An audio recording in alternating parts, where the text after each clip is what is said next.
आपकी सब लोग कीमत करेंगे, सब लोग आपसे बात करने के लिए तरसेंगे। बस इन 10 जगहों पर हमेशा चुप रहने का प्रयास करें।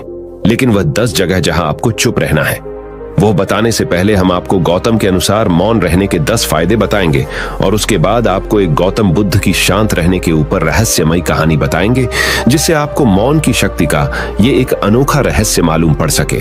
तो चलिए गौतम बुद्ध से जानते हैं शांत रहने के फायदों के बारे में। पहला फायदा, उत्पादकता और मौन का संबंध। अगर आप कोई भी काम करते हैं तो आप उस काम को करते समय यही प्रयास करते हैं कि आप अपना 100% उस काम को दें, जिससे आपको अधिक से अधिक उत्पादन मिल सके। लेकिन अगर आपको काम करने के दौरान अलग अलग तरह के निगेटिव विचार घेर ले या आपके आसपास से बहुत शोर आए, उस अवस्था में आप कभी भी अपना 100% उस काम को नहीं दे पाएंगे। साथ ही आप कभी भी अच्छी उत्पादकता की उम्मीद भी नहीं कर सकते हैं। इसलिए मौन रहने पर आपको यह सहूलियत मिलती है कि आप अपने विचारों पर कंट्रोल कर पाएंगे और अपने काम को अच्छे से अंजाम दे पाएंगे। तो चलिए बढ़ते हैं हमारे दूसरे फायदे की तरफ। दूसरा फायदा, मौन आपको अधिक धैर्यवान बनाता है। मौन आपको अपने लक्ष्य की तरफ बढ़ाने में सहायता करता है। वो आपको उन चीजों से दूर रखता है जिनसे आपका ध्यान भटक सकता है। साथ ही वो आपको अपने लक्ष्य की तरफ बढ़ने में और अधिक धैर्यवान बनता है। अगर आप लगातार मौन रहने का अभ्यास करते हैं तो आप पाएंगे कि आपके भीतर एक ठहराव आ गया है, जिसके कारण आप पहले से ज्यादा स्थिर और धैर्यवान बन गए हैं। तो चलिए बढ़ते हैं हमारे तीसरे फायदे की तरफ। तीसरा फायदा, अपने सहज प्रवृत्ति को बढ़ावा दें। आप जब शांत रहना सीख जाते हैं, उसके बाद से ही आप अपने मन की गहराइयों में उतरते हैं, जहां से आप अपनी सहज प्रवृत्ति को जान पाते हैं। आपकी सहज प्रवृत्ति से मतलब है कि आपकी प्राकृतिक प्रवृत्ति क्या है ना, कि वो बनावटी जिसको आप आज तक दिखाते फिरते थे। इसलिए खुद को जानने के लिए मौन रहना बहुत जरूरी है, ताकि आप नेगेटिव विचारों से बच सके। मौन के द्वारा आपको बस शांत रहने की लगातार प्रैक्टिस करते रहनी है और आप निश्चित रूप से उस अवस्था में भी पहुंच सकते हो जहां पर से आपको खुद की सहज प्रवृत्ति को जानने का मौका मिलेगा। तो चलिए बढ़ते हैं हमारे चौथे फायदे की तरफ। चौथा फायदा, मौन के द्वारा जागरूक होना। जब तक आप मौन नहीं होते तब तक आप जागरूक नहीं हो सकते हैं। जब आप चुप होते हो तभी आपकी चेतना आपसे संवाद करना प्रारंभ करती है, जिसके बाद आप जागरूकता की ओर बढ़ते जाते हो। इसीलिए जागरूक होने के लिए यह बहुत आवश्यक है कि आप निरंतर मौन होने का प्रयत्न करते रहे। एक बार जब आप इसका पूर्ण अभ्यास कर लेते हैं, तब आप अपने काम को पहले से ज्यादा जागरूक तरीके से करेंगे, जिससे आपका काम पहले से बेहतर गुणवत्ता का होगा। तो चलिए बढ़ते हैं हमारे 5वें फायदे की तरफ। 5वां फायदा, मौन आपको बेहतर समझने में मदद करता है। जब आप मौन हो जाते हैं तब आप खुद को बहुत बेहतर तरीके से समझ पाते हैं, क्योंकि इस समय आपको वो बाहर का शोर सुनाई नहीं देता और आप स्वयं में ही बेहतर समझ पाते हैं। इसलिए अगर आप खुद को और खुद की क्षमता को बेहतर तरीके से समझना चाहते हैं तो आपको मौन रहना सीखना होगा। इसके लिए आप जितना प्रैक्टिस करें उतना कम है। एक बार जब आप ध्यान और चिंतन में डूब जाएंगे तब आपको बाहर का शोर सुनाई नहीं देगा। तो चलिए बढ़ते हैं हमारे छठे फायदे की तरफ। छठा फायदा, मौन के माध्यम से अपनी रचनात्मकता को बढ़ाए। हर व्यक्ति में कोई ना कोई खास बात जरूर होती है, लेकिन अधिकतर समय ऐसा देखा गया है कि लोग धरातल पर अपने टैलेंट को रचनात्मकता के अभाव के कारण नहीं उतर पाते हैं। इस कारण वो हमेशा संघर्ष ही करते रहते हैं। इसलिए अगर आप भी अपने टैलेंट को सबको दिखाना चाहते हैं तो आपको मौन होना सीखना पड़ेगा। तभी आप अपने टैलेंट को पॉलिश कर पाएंगे और दूसरों को दिखा पाएंगे। इसके साथ ही साथ रचनात्मकता होने पर आप मौन की एक अवस्था और पार कर लेंगे, जहां पर आपको केवल सुकून मिलेगा। तो चलिए बढ़ते हैं हमारे 7वां फायदे की तरफ। 7वां फायदा, मौन आपके तनाव और दबाव को कम करने में सहायता करता है। कई बार हम बहुत ज्यादा टेंशन और परेशानी में होते हैं, जिस कारण से हमको समझ नहीं आता कि इससे बाहर कैसे निकले, और बहुत कोशिश करने के बाद भी हम उससे नहीं निकल पाते हैं। वजह होती है गलत माहौल और मौन का अभाव। एक बार जब आप उस माहौल को छोड़कर किसी शांत माहौल में आते हैं जहां पर मौन हो, तब आप बहुत रिलैक्स और हल्का महसूस करते हैं। इसलिए कोशिश करें कि आप अधिक से अधिक समय तक मौन रहे, जिससे आपको तरह तरह की परेशानी से निजात पाने में सहायता मिलेगा।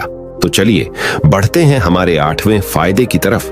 8वां फायदा मौन रहने पर आप ध्यान केंद्रित कर सकते हैं, इसमें कोई संदेह नहीं कि हम जब भी ध्यान लगाते हैं तब हमें अपने ध्यान लगाने के लिए किसी खास जगह की जरूरत होती है जहां पर किसी भी तरह का शोर शराबा ना हो और हम अच्छे से ध्यान लगा सके। यहाँ पर ध्यान लगाने से मतलब है कि आपको हमेशा अपने काम में मन लगाए रखना है और ये तभी होगा जब आपका ध्यान पूरा आपके काम पर केंद्रित होगा। इसलिए सदैव कोशिश करें कि अधिक समय आपका मौन में बीते। मौन रहकर आप बहुत कुछ हासिल कर सकते हैं। 9वां फायदा, मौन रहने पर ऊर्जा की खपत कम होती है। व्यक्ति जब भी मौन रहेगा तो ये निश्चित है कि उसकी ऊर्जा कम खर्च होगी। वो अपनी ऊर्जा को जितना बचाएगा उसको उतने अधिक लाभ होंगे। वो उस बची हुई ऊर्जा को किसी अन्य काम में लगाकर अपना समय बचा सकता है। आप आज के समय में जितनी ऊर्जा बचाएंगे आपको लाभ भी उतने ही मिलेंगे। इसलिए जवान लोगों को बुजुर्गों के मुकाबले अधिक वरीयता दी जाती है क्योंकि उनमें ऊर्जा अधिक होती है। इस ऊर्जा को आप भी हासिल कर सकते हैं। बस आपको चाहिए कि आप मौन को अपनी जिंदगी का हिस्सा बना ले। तो चलिए बढ़ते हैं हमारे 10वें फायदे की तरफ। 10वां फायदा, मौन आपको आपके उद्देश्य ढूंढने में सहायता करता है। किसी भी व्यक्ति के लिए उसका उद्देश्य बहुत आवश्यक होता है। जिसके पास जीवन का उद्देश्य नहीं होता उसका जीवन नीरस होता है। उसका जीवन एक गतिहीन और दिशाहीन गाड़ी के समान है जो कहीं भी जा सकता है। इसलिए जीवन में एक उद्देश्य होना बहुत महत्वपूर्ण है और मौन आपको सहायता करता है। इस उद्देश्य की प्राप्ति करने में आपको अपने उद्देश्य को ढूंढने और उसको प्राप्त करने के लिए निरंतर मौन का अभ्यास करना है। तो चलिए बढ़ते हैं हमारे 11वें और आखिरी फायदे की तरफ। 11वां फायदा, मौन निर्णय निर्माण की क्षमता में वृद्धि करता है। कई बार ऐसा होता है कि हम कोई निर्णय लेना चाहते हैं लेकिन हमें समझ नहीं आता कि किस प्रकार से अपना निर्णय ले। वो कौन से आयाम है जिनको ध्यान में रखकर अपने निर्णय तक पहुंचना है। ऐसी स्थिति तब बहुत उभर के आ सकती है जब हमने मौन रहने की ट्रेनिंग न ली हो। इसलिए अगर आप चाहते हैं कि आप एक अच्छे निर्णयकर्ता बने तो आपके लिए यह बहुत महत्वपूर्ण हो जाता है कि आप मौन रहने की अधिक से अधिक प्रैक्टिस करें और स्वयं को बेहतर बनाएं। जीवन में मौन रहने का कितना महत्व है और इसके क्या क्या फायदे, इसको हमने इस वीडियो में बताने का प्रयास किया है। इस लेख में मौन रहने के बारे में कहा गया है लेकिन इसका यह अर्थ नहीं लेना चाहिए कि आपको किसी भी स्थिति में कुछ भी बोलना नहीं है।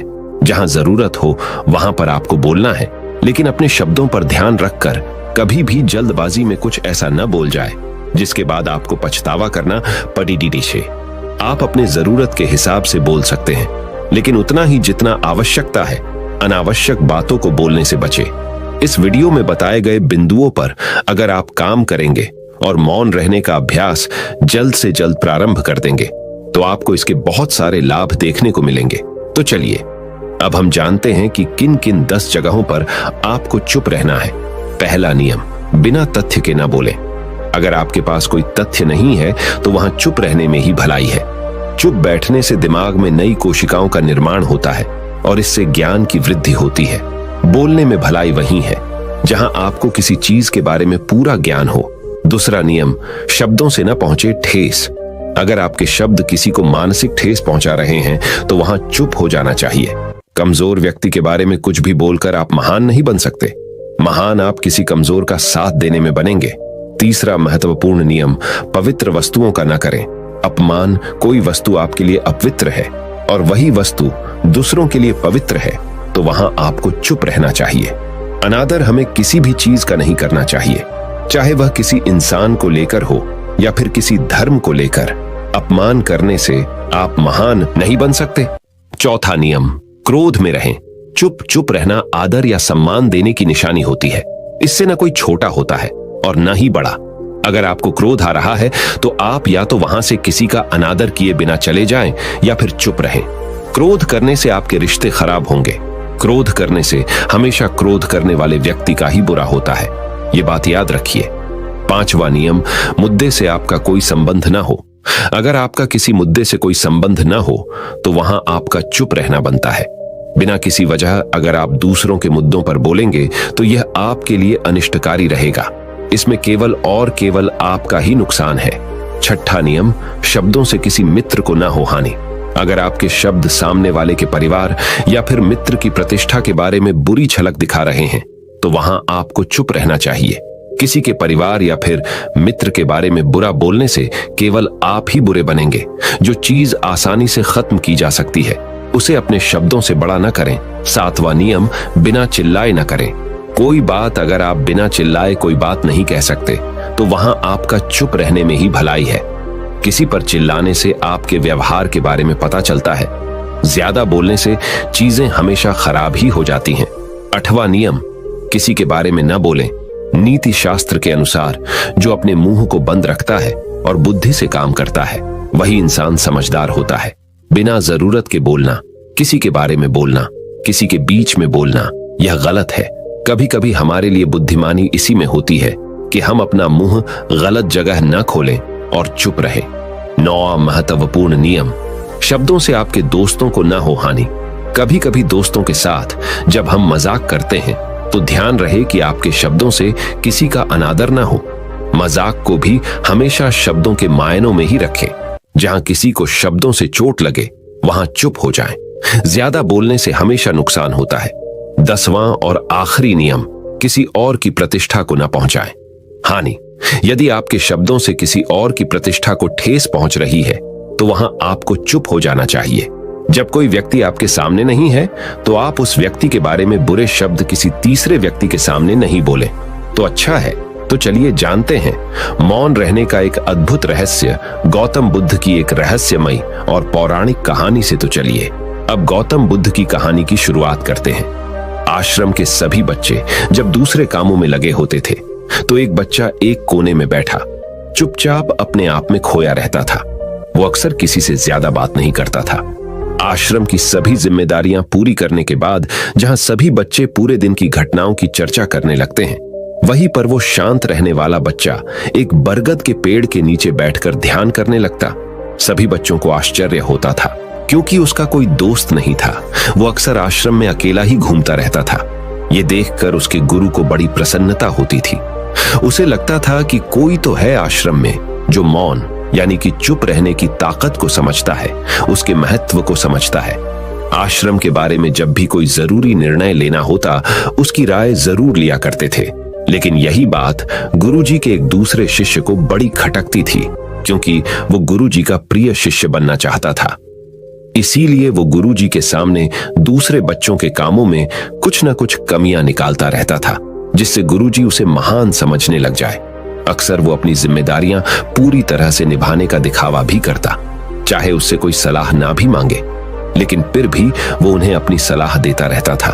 वो बहुत ही बातूनी शिष्य था और आश्रम के दूसरे सभी बच्चों में बहुत प्रसिद्ध भी था क्योंकि वो सबसे हंसी मजाक करता रहता था, उनसे दिन भर बातें करता रहता था।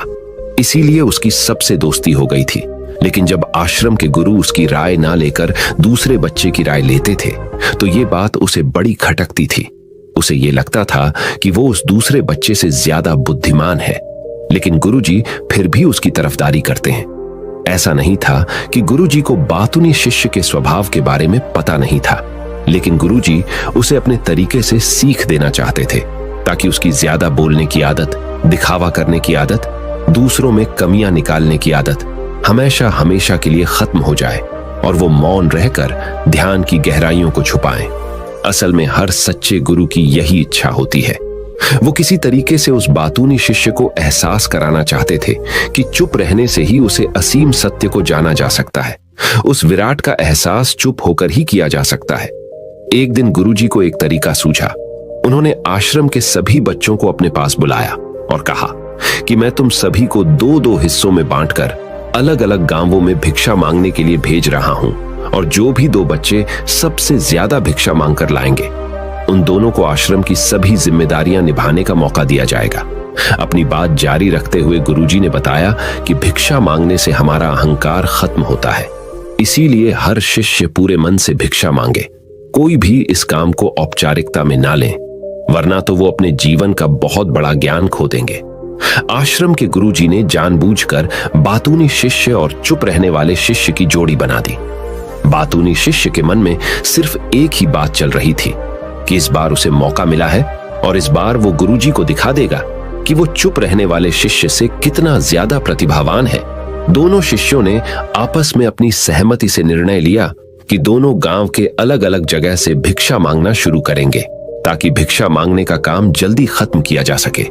चुप रहने वाला शिष्य हर द्वार पर जाकर अपने हाथ जोड़कर अपना भिक्षा का पात्र उनके सामने कर देता।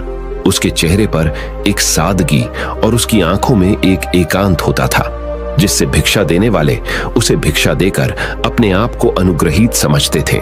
वहीं पर दूसरा बातूनी शिष्य हर द्वार पर जाकर उनको कुछ ना कुछ ज्ञान देने लगता था, जिससे ज्यादातर लोग उसे बिना भिक्षा दिए ही लौटा देते थे। पूरे गांव में भिक्षा मांगकर जब दोनों गांव के बीच में मिले तो बातूनी शिष्य ने देखा कि चुप रहने वाले शिष्य के पास उसे दुगुनी भिक्षा थी। ये देखकर उसे मन ही मन बहुत ठेस पहुंचा। लेकिन जब वो दोनों भिक्षा का सामान लेकर आश्रम की तरफ जा रहे थे, तब बातूनी शिष्य को एक चालाकी सूझी। उसने चुप रहने वाले शिष्य से कहा कि हमें अपनी भिक्षा एक ही थैले में डाल लेनी चाहिए। गुरुजी ने हम दोनों को एक साथ भिक्षा लाने के लिए कहा था। चुप रहने वाले शिष्य ने बिना कुछ बोले अपनी सारी भिक्षा उसके थैले में डाल दी। बातूनी शिष्य मन ही मन बहुत खुश हो रहा था कि अब गुरुजी को यह पता नहीं चलेगा कि ज्यादा भिक्षा हम में से किसने मांगी। उसे लग रहा था कि गुरुजी मुझे इससे कम प्रतिभावान समझेंगे, इसीलिए उसने ये तरकीब लगाई। सभी शिष्यों के आने के बाद संध्या के समय जब सभी की भिक्षा तो ली गई, तो इन दोनों शिष्यों की भिक्षा सबसे ज्यादा निकली। गुरुजी ने इन दोनों का अभिवादन करते हुए आश्रम के सभी बच्चों के सामने उनकी पीठ थपथ पाते हुए उन्हें मुबारकबाद दी और कहा कि मैं आश्रम का कार्यभार तुम दोनों को नहीं सौंप सकता। इससे आपसी मतभेद होने का खतरा रहता है। इसीलिए तुम दोनों में से जो ज्यादा भिक्षा लेकर आया है, आश्रम की जिम्मेदारी उसे ही सौंपी जाएगी। जब उन्होंने उनसे पूछा कि तुम में से ज्यादा भिक्षा कौन मांग कर लाया था, तो बातूनी शिष्य ने कहा कि गुरुजी, मैं इससे दुगनी भिक्षा मांग कर लाया था, लेकिन मुझसे गलती हो गई कि मैंने वो दोनों भिक्षा एक ही थैले में डाल ली। मुझे नहीं पता था कि आप ऐसा निर्णय लेने वाले हैं, वरना तो मैं अपनी शिक्षा का थैला अलग ही रखता। इस पर गुरुजी ने चुप रहने वाली शिष्य से पूछा कि क्या तुम इसके बात से सहमत हो? क्या तुम इससे कम भिक्षा लेकर आए थे? ये सुनकर चुप रहने वाले शिष्य ने कहा कि गुरुजी, मेरे पास ऐसा कोई साधन नहीं है जिससे मैं ये साबित कर पाऊं कि मैं इससे ज्यादा भिक्षा लेकर आया था। असल में ये उल्टा बोल रहा है, दुगनी भिक्षा में लेकर आया था। ये मुझसे आधी भिक्षा लेकर आया था और इसी ने ही मुझसे भिक्षा एक थैले में डालने की बात कही थी। आश्रम से कुछ दूरी पर एक पहाड़ी थी, जिसके पीछे सूरज अभी अभी संध्या के समय ढल रहा था। गुरुजी को तो पता था कि सच कौन बोल रहा है, लेकिन बाकी बच्चों के सामने सच साबित करने के लिए उन्होंने उन दोनों से एक सवाल पूछा कि पीछे पहाड़ी पर तुम्हें क्या दिखाई दे रहा है? यह सुनकर वाचाल शिष्य झट से बोल पड़ा कि गुसुजी, पहाड़ी के पीछे सूरज अपना रंग बिखेर रहा है, आसमान में लालिमा छाई हुई है, ये बहुत ही सुंदर दृश्य है। वो तो और भी बेहद कुछ कहना चाहता था, लेकिन गुरुजी ने उसे चुप करते हुए दूसरे शिष्य से जवाब जानने के लिए जब उसकी तरफ देखा तो उसकी आंखों में आंसू भरे हुए थे। श्रद्धा, भक्ति और प्रेम से उसकी आंखें भर आई थी। गुरुजी को उससे पूछने की जरूरत ही नहीं पड़ी। गुरुजी ने सभी बच्चों को संबोधित करते हुए कहा कि मैंने सवाल किया था कि ये पहाड़ी के पीछे तुम्हें क्या दिखाई दे रहा है? ज्यादातर लोगों को यही दिखाई देगा कि एक बहुत सुंदर दृश्य है, लेकिन मजे की बात यह है कि सुंदरता बोलकर नहीं बताई जा सकती, उसे महसूस किया जा सकता है और सामने वाला उस सुंदरता को आपकी आंखों में देख पाता है। चुप रहने वाले शिष्य की तरफ इशारा करते हुए गुरुजी ने कहा कि असल में सुंदरता इसी बच्चे ने देखी है। दूसरे बच्चे ने सिर्फ सुंदरता की उपव्याख्या की है, लेकिन इसने वास्तविकता में उस सुंदरता को महसूस किया है। अपने आप को ऊंचा दिखाने की सभी कोशिशें नाकाम होती देख वाचाल शिष्य वहीं पर फूट फूट कर रोने लगा। उसको चुप कराते हुए गुरुजी ने कहा कि बेटा, मुझे पहले से पता था कि तुम झूठ बोल रहे हो, लेकिन मैं तुम्हें उस झूठ का एहसास कराना चाहता था। सभी बच्चों को संबोधित करते हुए गुरुजी ने बताया कि शब्द जाल की तरह होते हैं। हमारे ज्यादा बोलने की वजह से बहुत सारी समस्याएं पैदा होती है। जब कोई आदमी एक बात को बढ़ा चढ़ाकर बोल देता है तो उसे सिद्ध करने के लिए वो शब्दों के जाल में फंसता चला जाता है और इसी वजह से अंतर्मुखी होने की बजाय वो बहिर्मुखी होता चला जाता है। वहीं पर जिस भी व्यक्ति को अपनी अंतर यात्रा करनी होती है, उसे सबसे पहले चुप रहना सीखना होता है। जरूरत से ज्यादा बोलना या फिर हर वक्त बोलते ही रहना, ये सब हमारी अंतर यात्रा में बाधा बन जाती है। जब आप चुप रहने का अभ्यास करते हैं तो आप अपने साथ वक्त बिताने लगते हैं, जिससे कि आप अपने एकांत को जान पाते हैं। और एक बार अगर मन में एकांत स्थापित हो जाए तो आपकी आंखों में, आपके चेहरे पर वो सादगी, वो एकांत, वो स्पष्टता की झलक, सब कुछ सामने नजर आने लगती है। कुछ साबित करने को नहीं रह जाता, कुछ बताने को नहीं रह जाता, सब कुछ आंखों में देखा जा सकता है। चुप रहने वाले शिष्य की तरफ इशारा करते हुए गुरुजी ने कहा कि अभी जो दृश्य है इस बच्चे ने देखा, वो ज्यादा बोलने वाला आदमी कभी नहीं देख पाएगा। वो अपनी बुद्धि से तर्क वितर्क करता रहेगा कि उसे क्या क्या दिखाई दे रहा है, लेकिन उसमें से वो महसूस कुछ भी नहीं कर पाएगा। उसे दिखाई दे जाएंगे पहाड़, सूरज या फिर उसकी लालिमा, लेकिन उस सुंदरता को, उस विराट को, उस अद्वैत को वो कभी नहीं देख पाएगा। अगर चुप रहने की कला सीखनी है तो तुम्हें सबसे पहले एक बात ध्यान रखनी होगी कि तुम्हें किसी को भी प्रभावित करने की कोशिश नहीं करनी है। ज्यादातर लोग इसी वजह से ज्यादा बोलते हैं क्योंकि वो दूसरों को प्रभावित करना चाहते हैं, अपने आप को साबित करना चाहते हैं, और उस साबित करने के चक्कर में वो शब्दों के जाल में फंसते चले जाते हैं और धीरे धीरे वही उनकी आदत बन जाती है। अगर कोई व्यक्ति दूसरों को प्रभावित करना चाहता है तो वो कितने लोगों को प्रभावित कर पाएगा? उसकी ये भूख बढ़ती जाएगी और वहीं संसार में सभी को कर भी प्रभावित नहीं कर पाएगा। इसलिए यह समझने की बात होती है कि बहिर्मुखी होने की बजाय हमें अंतर्मुखी होकर अपने आप को समझ सकते हैं। अपनी बातों को खत्म करते हुए गुरुजी ने अपना आखिरी संदेश दिया।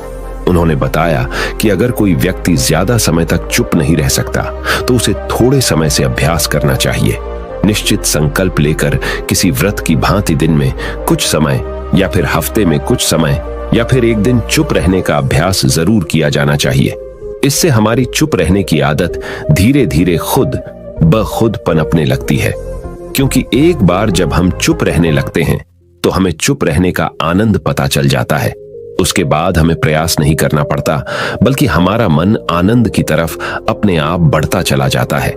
चुप रहने की कला सीखने के बाद आपकी बुद्धिमानी और आपकी स्पष्टता दोनों में बहुत ज्यादा फायदा होगा। वास्तविकता में जिसे दर्शन कहते हैं वो मौन रहकर ही किया जा सकता है। इसके बाद सभी बच्चों से कुछ समय चुप रहने का संकल्प लेकर गुरुजी ने अपनी बात खत्म कर दी और सभी बच्चे अंत में रात्रि का भोजन करने के लिए एक साथ भोजन कक्ष में पहुंचे। शांति के फायदे तो आपको पता चल गए। अब गौतम बुद्ध के अनुसार अपने मन को कैसे संयमित किया जाए, चलिए उसके बारे में जानते हैं। भगवान गौतम बुद्ध कहते थे, यह संसार एक माया जाल है जो कि मनुष्य को अच्छाई भी दिखाता है और बुराई भी दिखाता है। कभी सुंदरता दिखाता है तो कभी दुर्बलता दिखाता है।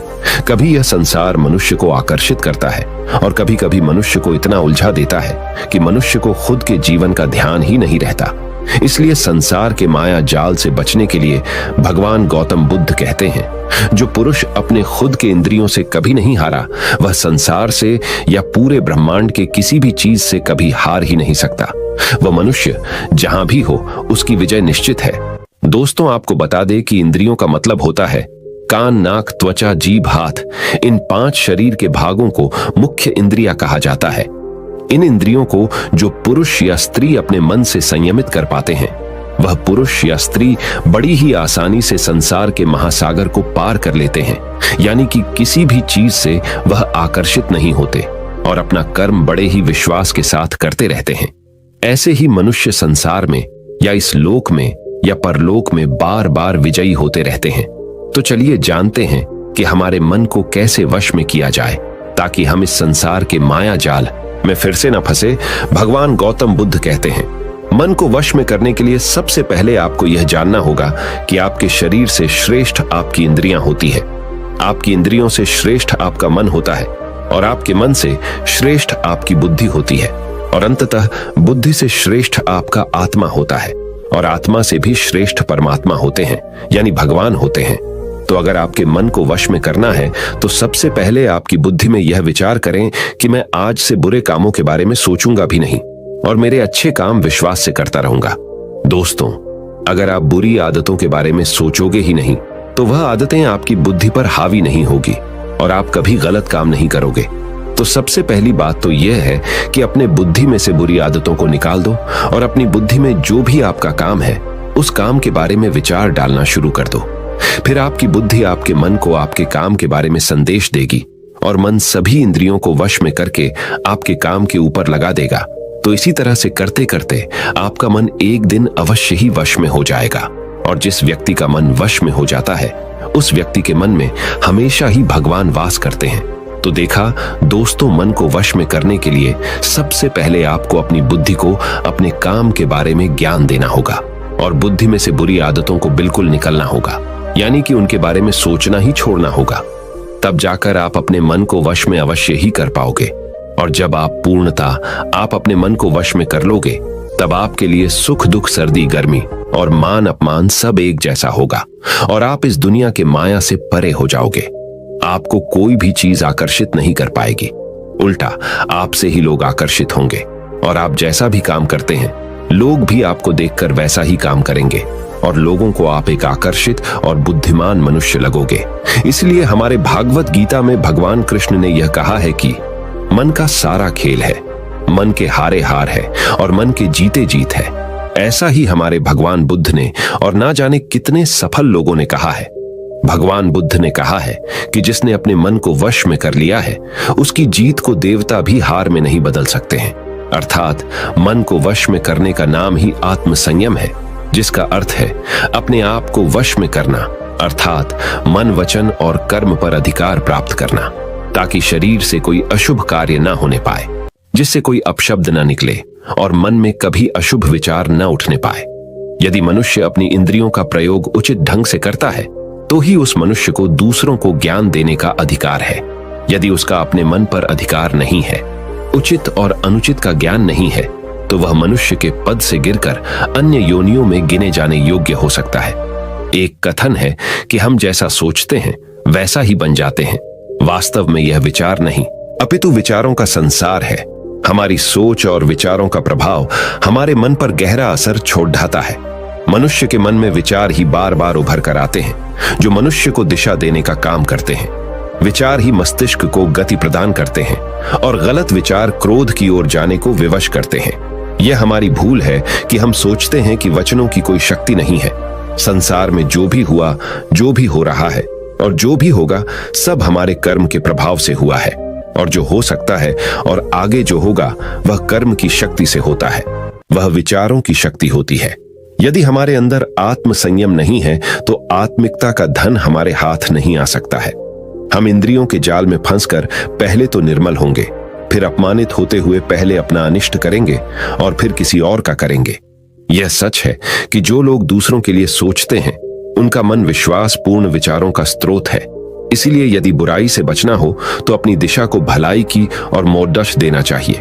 वास्तव में यदि आप जीतना ही चाहते हैं तो सबसे पहले आत्म संयम की आदत डाल लें, क्योंकि संयम का अर्थ ही है अपनी बिखरी हुई शक्तियों को निश्चित दिशा देना। मान लीजिए जिस कार्य को नहीं करना है और जब उसे ही करने के लिए मन आकर्षित करता है तो आप उसे प्रयास पूर्वक रोकने के लिए मन बना लें। उसे ही आत्म संयम कहते हैं।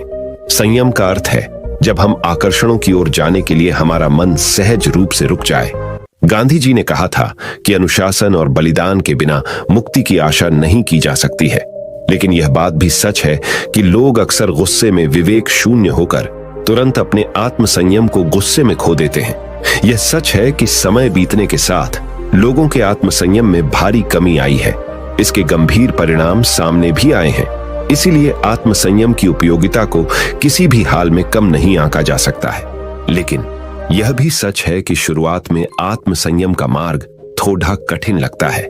अर्थात मन को वश में करने का नाम ही आत्म संयम है। मनुष्य को मिली हुई शक्तियों को निश्चित दिशा देना संयम कहलाता है।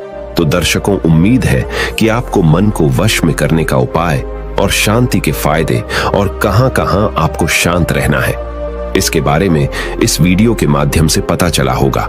और मुझे यह आशा है कि आप अवश्य ही अपने मन को वश में करोगे और जिंदगी के सभी क्षेत्रों में अवश्य ही सफल होकर अपने परिवार का नाम रोशन करोगे। ऐसी ही और गौतम बुद्ध की प्रेरणादायक सीख लेने के लिए हमारे चैनल को फॉलो करें। और यह वीडियो आपको पसंद आया हो तो हमारे चैनल को सब्सक्राइब कीजिए और इस वीडियो को एक लाइक कीजिए और इस वीडियो को जितना हो सके उतना अपने दोस्तों के साथ शेयर करें।